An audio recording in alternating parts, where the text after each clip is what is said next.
Maayong gabi sa ato mga suki tigpaminaw sa mga naka-view nining ato ang broadcast karon pinagi sa Facebook Live sa DYHP RMN Cebu Facebook page mga kasama tugi tuming maka malakip sa inyong kagabion karon gumikan nining ato pag turnover sa atong natigom nga tabang gikan sa atong mga kaigsuonan suki tigpaminaw alang nining duha na to kapanawagan karong gabion na sa DYHP Sumbunganan kining 10 years old nga si Kent nga diagnose og brain tumor o kini taong asawa nga may nanawagan para siyang bana nga nakasinati og seizure kinahanglan og duha ka tuig nga medication og walang-wala pud labi na sa paginahanglan sa tambal samtang kini 10 years old kinahanglan nga mo undergo radiation o chemotherapy muna na kinahanglan og tabang pinansyal ug tuod man sa ato ang pag-uban sa atong program mga kasama malipayon ni nga mo report diha kaninyo nga mokabat sa 20,000 pesos unya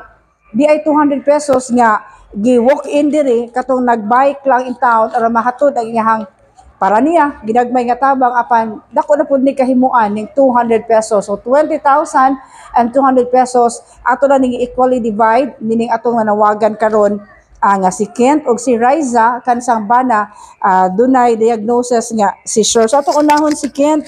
So Kent na success ta sa ato ang panawagan ikaw nga nanawagan og tabang para sa imuhang laboratory labi na radiation o sa imuhang ikasulti sa tanan nga naminaw nato.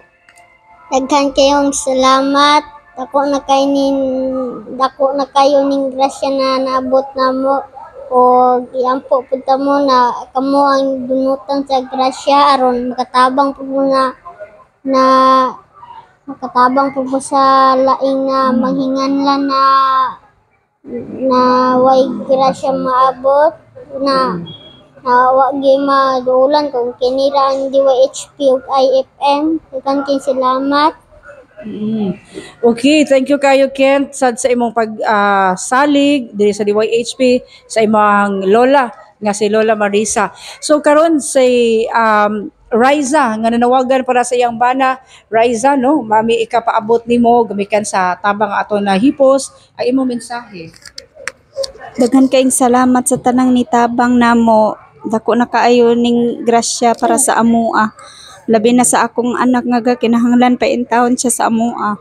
Okay, so karon ato i-turn over 20,000 man ni sa ato patag 10,000 mo plus 100 pesos. So 1,000, 2,000, 3,000, 4,000, 5,000, 6,000, 7,000, 8,000, 9,000, 10,000 og ang 100 pesos, 10,100 unya kang Kent, kan dudong Kent, no? So 1,000, 2,000, 3,000, 4,000, 5,000, 6,000, 7,000, 8,000, 9,000, 10,000, 10,100 pesos. Mga kasama, ato lang ning transparent yun sa pag-turnover kini mo ang kantidad bisan pa og dili ron December, bisan pag dili Pasko, apan kada adlaw ang kasing-kasing sa atong mga sukitay paminaw, ang mga supporters, ang mga listeners sa DYHP,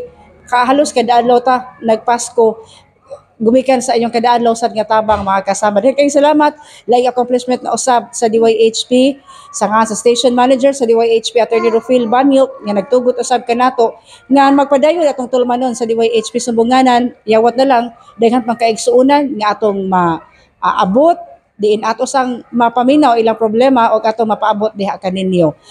Sa IFM Idol Boy Key atong station manager, dahil kay salamat kaninyong tanan kini si Radio Man Aida Tampos. Salamat og maayong gabi kanatong tanan.